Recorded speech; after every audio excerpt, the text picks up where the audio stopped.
And on the line with us is Steve Keen, Professor Steve Keen, a friend of the show, the head of the School of Economics, Politics, and History at Kingston University in London, in the UK. Website debtdeflation.com/blogs and ideaeconomics.org. You can tweet him at Prof. Steve, S-T-E-V-E, Keen, K-E-E-N, P-R-O-F, Steve Keen. And Professor Steve Keen, welcome back to the program. Great to be talking to you again, Tom. It is always such a pleasure to have you with us.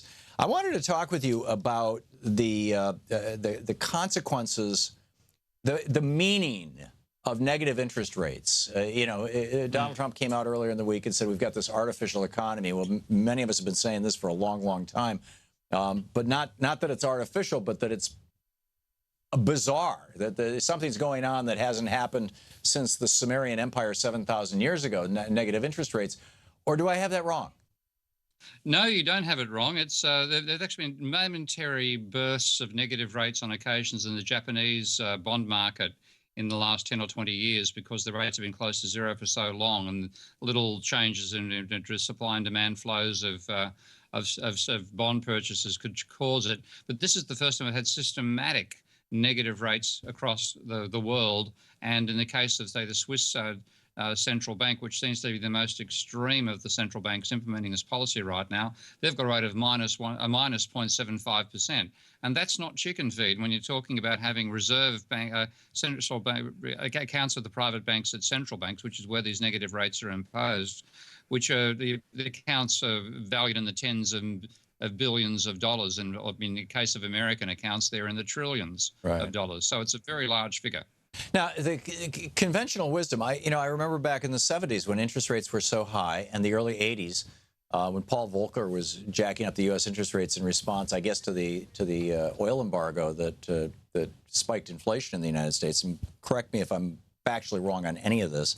That we had high interest rates. I remember Louisa's grandmother was retired. She was in her 70s at that time, and that she had some CDs. They sold the farm. They had a family, 100-acre family farm in Michigan, and she was living off the interest from these CDs because they were paying 13, 14%, and she was doing quite well. And presumably wealthy people who had money were doing well. But on the flip side of that, people who had credit cards, for example, that had been topped out at 10% by law until Richard Nixon lifted the usury laws here in the United States in 71, I think it was. Those credit card interest rates started creeping up to 15%, 16%, and like that. But now you would think with negative interest rates that people should be able to borrow for 1 or 2 or 3 or 4%, but credit cards are charging 29% in the United States, and you would think that what happens to, for example, retired people who are trying to live off their savings when there's no way that they can get any kind of return on their investment. What are the real world meanings of this, and why is it not predictable? Why is it not consequential? Why is it the banks can borrow at a 0.5% and yet they're loaning out money at 29%? Well, actually, I've got to back up a bit there, Tom, because the reality of negative interest rates has got almost nothing to do with the real world. It's because the conventional economists who run central banks do not know how capitalism functions, are applying models that have got nothing to do with the real world, and are now completely floundering with absolutely stupid policies like negative interest rates in the belief this will cause banks to lend more money, which is just insanely wrong.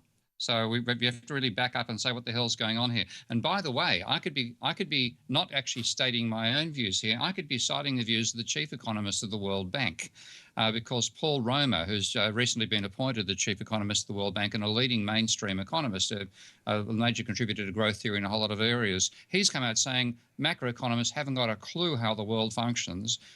In a very recent paper, I highly recommend people to read. It just came out a couple of days ago. But just to go back to where the negative rates have come from, the main source of them, there's a couple of tiny cases where this happened for market reasons, as I gave the example of Japan a moment ago.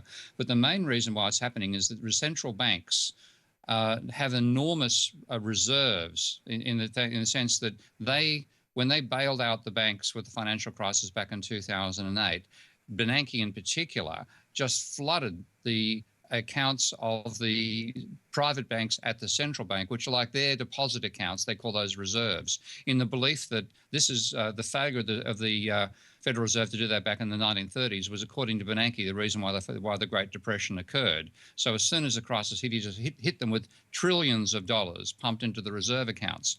Now, according to conventional economic theory, and Obama,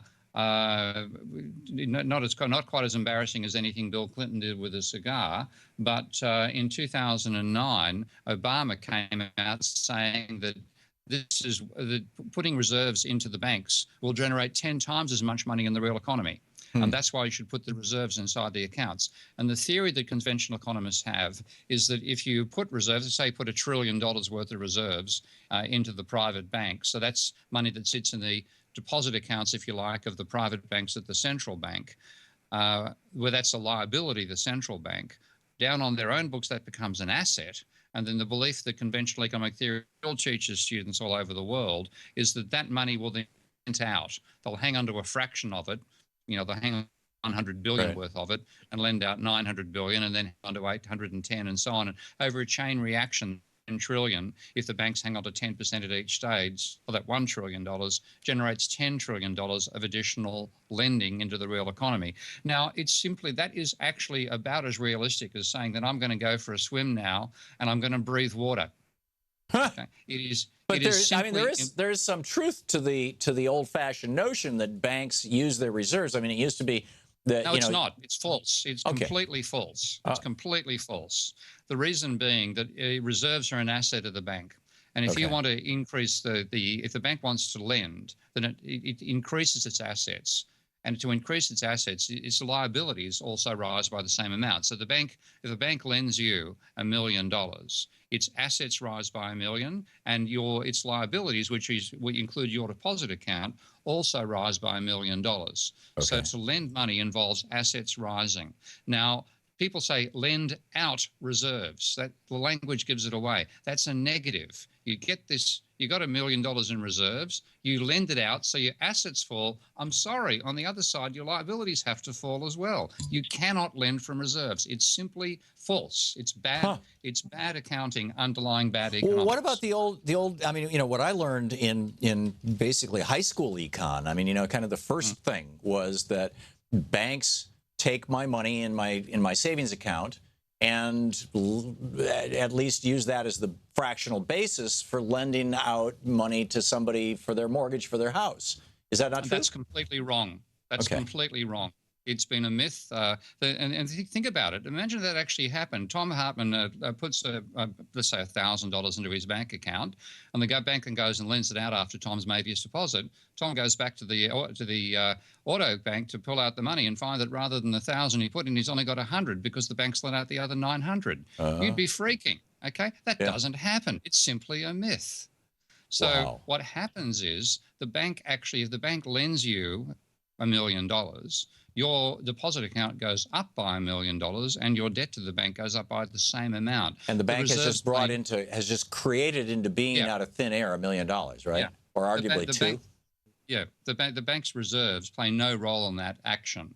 What the bank reserves are there for fundamentally, and you can find this in a paper by a guy called O'Brien from the Federal Reserve back in 2007, the fundamental reason that reserves ratios actually exist is so that if the public freaks out about some bank becoming vulnerable and the household sector runs up to the road and says we want our money out, the banks will have 10% of the holdings of the household sector will be there as cash reserves in case they panic. And that 10% should be enough that in one day it doesn't run dry. And in the meantime, the Fed can put a couple of trucks worth of cash towards that bank and stop the run. So it's designed to stop runs on the banks. It's just a backup.